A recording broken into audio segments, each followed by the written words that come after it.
여러분 안녕하십니까? 헬로티비 뉴스입니다. 코로나19 변이 바이러스인 오미크론의 확산세가 심상치 않습니다. 세계보건기구가 발표한 걸 보면 오미크론이 현재 전 세계 106개국에 확산됐다고 합니다. 정말 빠르게 확산되고 있는 것 같습니다. 네, 그러니까요. 최근 국내에서도 지역사회 감염으로 번지고 있는데요. 이대로라면 한두 달 안에 오미크론이 우세종이 될 수 있다는 예측도 나오더라고요. 네, 그렇습니다. 전파력이 강한 대신 치명률은 낮다는 분석도 있지만 중증 환자가 늘면서 병상이 모자라는 상황에서 얕잡아 봐선 안 되겠죠. 네, 그렇습니다. 다들 방역 수칙 잘 지키리라 믿으면서 헬로티비 뉴스 시작합니다. 전북 지역에서 오미크론 감염자가 확산될 조짐을 보이고 있습니다. 익산과 부안 등 3개 시군에서 78명이 오미크론 변이 감염 의심자로 분류됐습니다. 국민의힘 윤석열 대선 후보가 코로나19 확산 상황을 고려해 반나절로 일정을 줄여 전북을 찾았습니다. 윤 후보는 전북 지역 현안에 대한 해결안을 제시하며 민심 얻기에 나섰습니다. 기후위기 극복과 탄소중립 실현을 위한 정당과 시민단체 연석회의체인 탄소중립 전북행동이 내년 1월 활동을 시작할 예정입니다. 유령법인 계좌를 만든 뒤 피해자들의 투자 자금을 전달한 일당이 경찰에 붙잡혔습니다. 이 조직은 금시세를 조정해 큰 수익을 얻게 해주겠다고 속인 혐의를 받고 있습니다.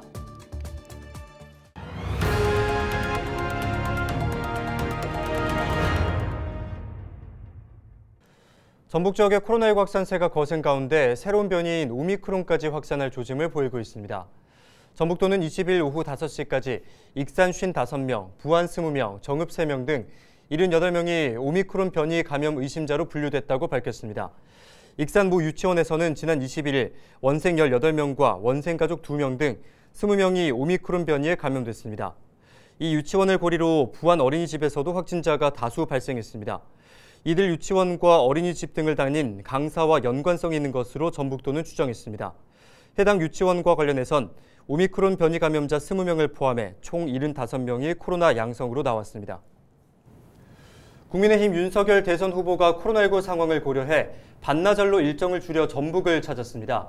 당내 경선 때는 찾지 않았고 본선에 접어든 뒤에도 다소 늦은 감이 없지 않아 있는데요. 전북 민심을 얻기 위해 윤 후보는 과연 어떤 공약을 내놨을까요?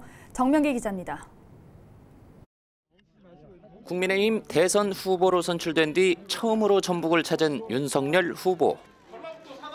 국내 최대 규모의 완주 수소충전소와 우석대 수소연료전지 지역혁신센터를 찾아 전북의 미래 산업을 살폈습니다. 차에서 포집한 그 산소가 수소 탱크에서 나오는 공급되는 수소가 여기서 만나고 전기가 발생이 돼요. 여기서 전기가 발생돼서 이걸로 모달을 돌리는. 그렇죠, 맞습니다. 정확하십니다. 윤 후보는 이어 5.18 최초 희생자로 알려진 이세종 열사의 추모비를 찾았습니다. 논란이 된 전두환 옹호 발언에 대해 사과한 지 한 달여 만인데 헌화만 하고 별다른 말 없이 서둘러 자리를 떴습니다.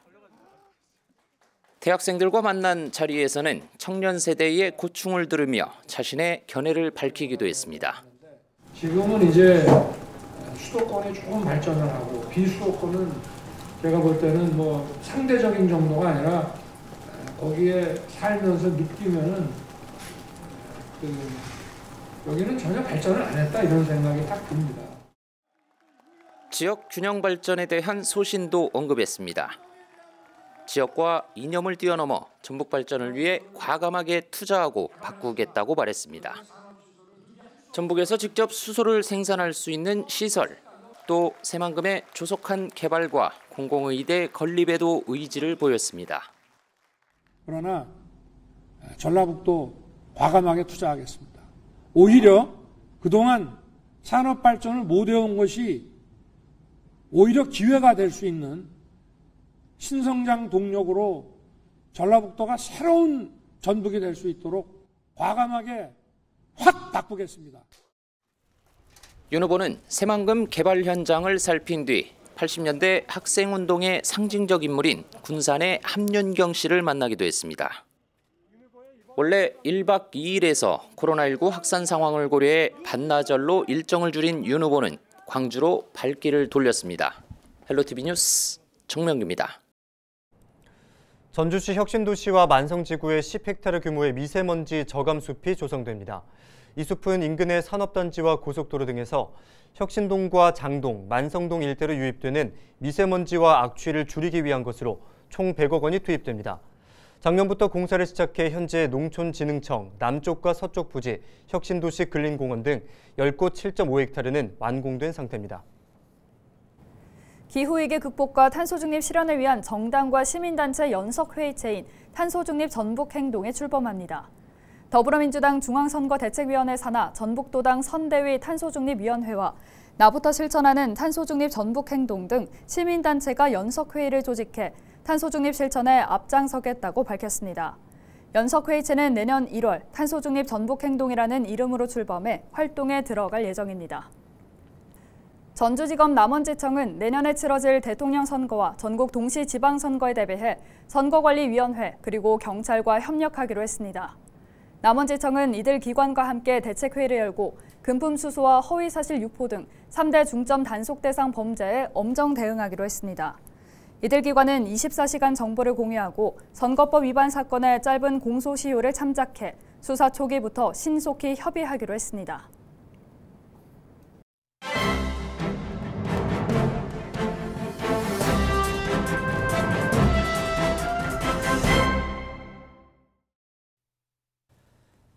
전북일보 기사입니다. 백신 미접종자들의 다중이용시설 이용을 제한하는 방역 패스를 놓고 백신 접종을 완료하지 못한 임신부들에게서 불만의 목소리가 터져나오고 있습니다. 뱃속에 있는 아이 걱정에 백신 접종을 미루고 있는데 방역 패스 확대 적용으로 보호자와 함께 식당이나 카페를 갈 수 없는 형편에 놓였기 때문입니다. 전주에 거주하는 임신 5개월 차 예비 엄마 이모 씨는 임신 사실을 알게 된 후 태아 걱정에 백신 접종을 현재까지 미루고 있습니다.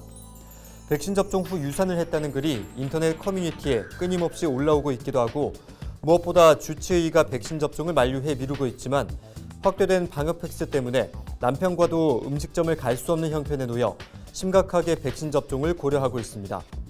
방역 당국에 따르면 도내 8,500여 명을 비롯해 전국의 임신부 수는 13만 6천여 명입니다.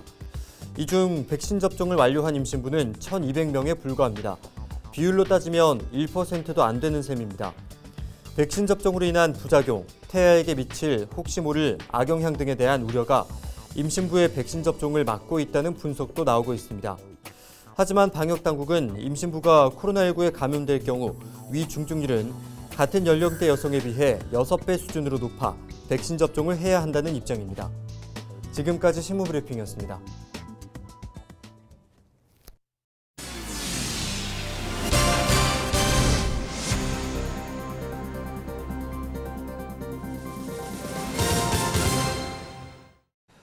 직원들 명의로 업무용 휴대전화를 개통해 거액을 대출한 카페 사장이 구속됐습니다.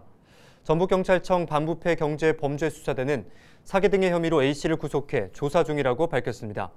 A씨는 전주시 덕진구에서 카페를 운영하면서 신규 직원들에게 업무를 위해 휴대전화를 개통해야 한다고 속인 뒤 개통된 휴대전화로 5억 원 상당을 대출한 혐의를 받고 있습니다. 유령법인 계좌를 만든 뒤 피해자들에게 현금을 송금받아 투자 사기 조직에 전달한 일당이 경찰에 붙잡혔습니다. 전북경찰청 사이버범죄수사대는 사기 방조 혐의로 30대 A씨를 구속했습니다. 또한 전자금융거래법 위반 등의 혐의로 B씨 등 4명을 조사하고 있습니다. A씨 등은 지난 4월부터 5개월간 유령법인 4곳을 설립해 대포 통장을 만든 뒤 이 계좌로 피해자들로부터 23억 원을 송금받아 투자 사기 조직에 전달한 혐의를 받고 있습니다. 투자 사기 조직은 금 시세를 조정해 큰 수익을 얻게 해주겠다고 속여 유령법인 계좌로 투자금 입금을 유도했습니다. 전주지법은 오는 27일부터 내년 1월 7일까지 2주간 동계 휴정기에 들어갑니다. 이 기간 전주지법은 각 재판부에 재판과 집행기일을 연기 변경하는 등 탄력적 운영을 권고했습니다. 다만 구속 전 피의자 신문과 체포 구속 적부 심의 신문, 기타 기일을 미루는 것이 적절하지 않다고 판단되는 재판 등은 예정대로 열립니다. 더불어민주당 정읍고창지역위원회가 지역 선대위 구성안을 발표했습니다. 윤준병 의원은 상임 선대위원장을 맡고 정읍의 강광, 김생기 전 시장과 고창에서는 이강수, 박우정 전 군수가 공동 선대위원장에 위촉됐습니다. 기능별 구역별 본부장은 내년도 지방선거 출마 예정자를 안배한 것으로 알려졌으며 중앙당의 승인 절차를 거쳐 임명장을 수여할 예정입니다. 순창군이 여성가족부로부터 여성 친화도시로 새롭게 지정됐습니다. 순창군은 지역 여성들의 삶의 질 개선을 위해 지난 2014년부터 5년 동안 자체적으로 여성 친화 정책을 추진한 것으로 파악됐습니다. 또한 양성평등 인식 개선을 위해 찾아가는 양성평등 교육 등 여성 친화 사업도 활발하게 펼친 것으로 알려졌습니다. 지역 특성에 맞는 여성 친화 우수 모델 등을 통해 지역 여성 등 모든 국민들이 체감할 수 있는 사업들을 마련함으로써 모두가 평등한 사회를 만들어갈 수 있도록 할 계획입니다. 지난 2016년에 가족 친화 기관으로 첫 인증을 받았던 정읍시가 올해 다시 인증을 받았습니다. 가족 친화 기관 인증은 여성가족부가 가족 친화적 조직 문화를 조성하는 모범기업과 공공기관을 뽑는 제도입니다. 재인증을 받은 정읍시는 정부 지원 사업 선정 때 가점을 받는 등 인센티브가 주어집니다. 정읍시가 전북에서 처음으로 중고등학교 신입생에게 체육복 구입비를 지원합니다. 정읍시는 내년부터 중고등학교 신입생 전원에게 체육복 구입비로 1인당 7만 원을 지급하기로 했습니다. 이번 지원은 학부모들의 교육비 부담을 덜어 교육의 공공성을 강화하기 위해 추진됩니다. 학기 중 다른 지역에서 전학 온 학생도 혜택을 받을 수 있지만 다른 기관에서 구입비를 지원받은 학생은 제외됩니다. 이상으로 뉴스를 마칩니다. 저희는 내일 지영민과 함께하겠습니다. 함께해 주신 여러분 고맙습니다.